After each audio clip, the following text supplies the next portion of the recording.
Ó Mãe Santíssima, intercedei por nós para que possamos bem compreender os ensinamentos de vosso Divino Filho, nosso Senhor e Salvador Jesus Cristo, e as explicações dos pais da Igreja. Ó Virgem Imaculada, ofereço-vos este trabalho e peço que abençoeis aqueles que o ouvirem, e que seja para a maior honra e glória de Deus. Amém. Senhor onipotente, purificai o meu coração e os meus lábios. Vós, que purificastes os lábios do profeta Isaías com carvão em brasa, e dignai-vos, por tal modo, purificar-me com a vossa misericórdia, para que possa dignamente anunciar o vosso santo Evangelho. Por Jesus Cristo nosso Senhor. Amém. Senhor, abençoai-me. Que o Senhor resida no meu coração e nos meus lábios, para que anuncie digna e convenientemente o seu Evangelho. Amém. Evangelho de Nosso Senhor Jesus Cristo, segundo São Mateus.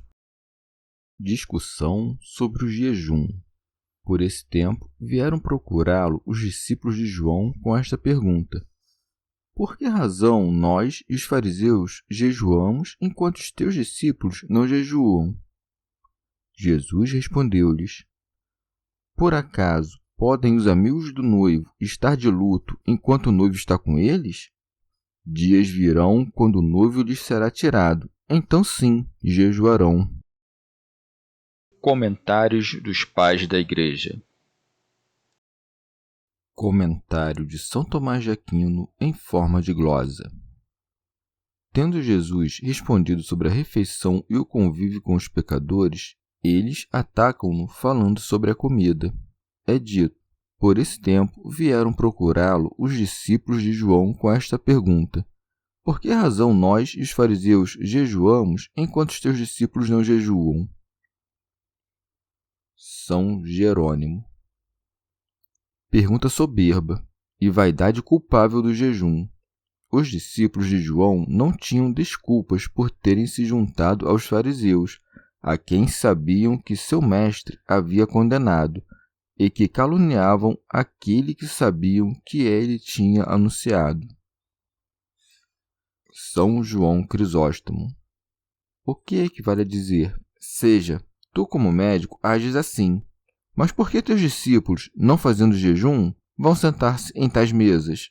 Para tornar a acusação mais forte pela comparação, falam primeiro de si mesmos, e depois dos fariseus, pois estes últimos jejuavam para obedecer à lei, como aquele fariseu que disse: jejuo 2 vezes por semana, e os discípulos de João seguindo a recomendação de seu mestre.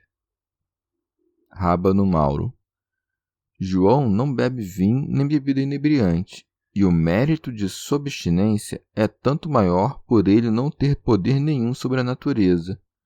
Mas o Senhor, que tem poder para perdoar os pecados, por que evitaria comer com os pecadores, já que pode fazê-los mais justos que os que praticam a abstinência? Cristo jejua para que não falteis ao preceito, e come com os pecadores para que compreendais a graça e o poder. Santo Agostinho. Mateus atribui essas palavras aos discípulos de João.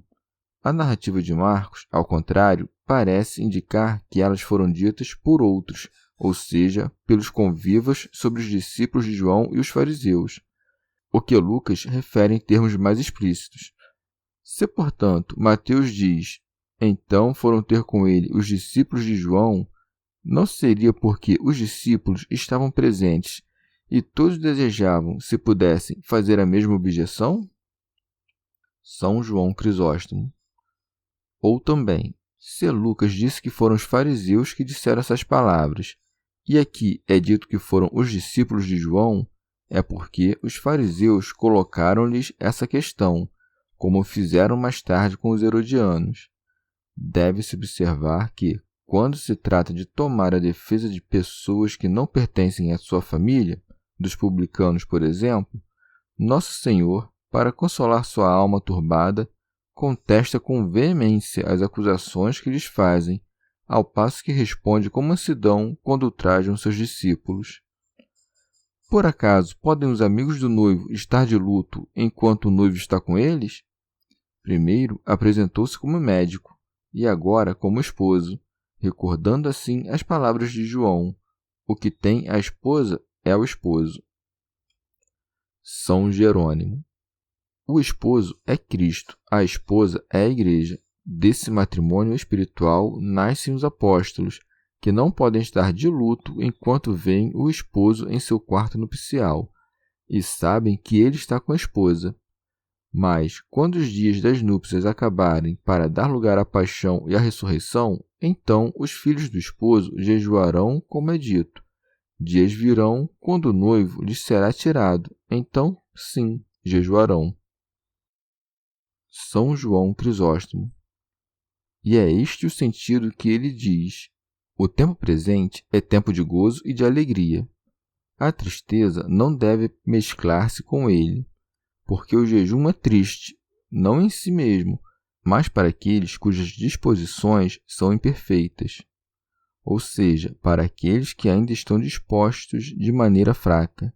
Mas é deleitável para aqueles que desejam dedicar-se à contemplação da sabedoria. E Nosso Senhor disse isso de acordo com a opinião dos primeiros. Por isso, no entanto, mostra que não se fazia algo próprio da gula, mas de uma certa administração. São Jerônimo.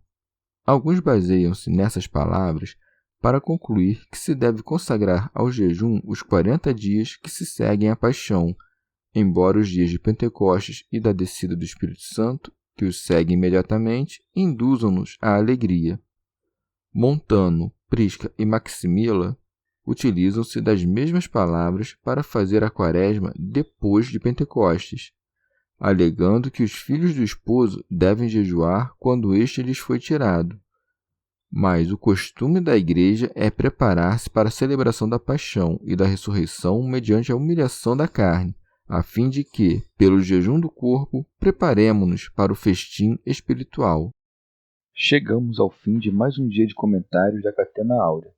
Muito obrigado por ficarem até aqui, que Nossa Senhora derrame suas graças sobre nós e até amanhã.